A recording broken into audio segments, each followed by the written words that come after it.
From the creator of the immortal Psychopathic Mare Simulator comes the greatest way to obsess over people's private lives since Facebook.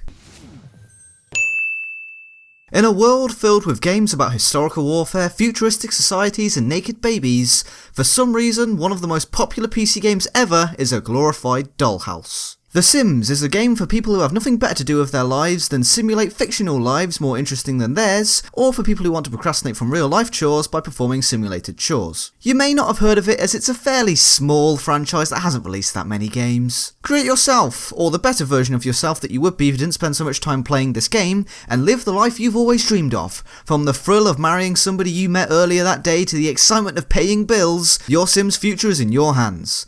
And no, procrastinating by watching YouTube videos is not a feature in this game. You can do all the amazing things that people do in their regular lives, like go to school, eat food, get fat, cheat death, cheat with death, become a vampire, be abducted by aliens, be impregnated by aliens. Although eventually you'll get bored of holding their hands and telling them when to go to the toilet and set the things that worship you as a god on fire. Suddenly, the Old Testament makes sense. You can be a kind god, giving your virtual self loads of legally acquired money and a house full of women in their underwear, who will probably still reject him anyway. Or you can be a vengeful god, by cursing your Sims with plagues of flies and disappearing toilets.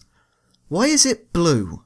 In the real world, mastering a skill can be an exhausting and expensive endeavour. In The Sims, you just need to read a book for 2 days straight. You can develop your cooking skills. I've been awake for 48 hours. Can I please just go to bed? Fine.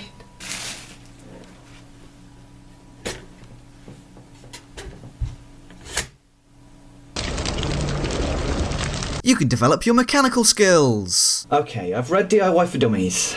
I can do this.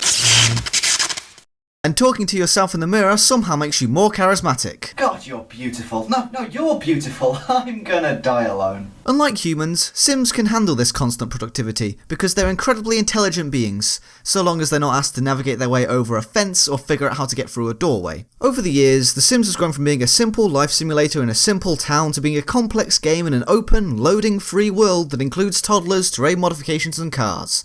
Until they were all removed from The Sims 4. So why not add yet another game client to your machine and download The Sims 4? I'm sure they'll gradually release the rest of the game over the next 4 years for a very fair price. The Sims, because life is better with cheat codes.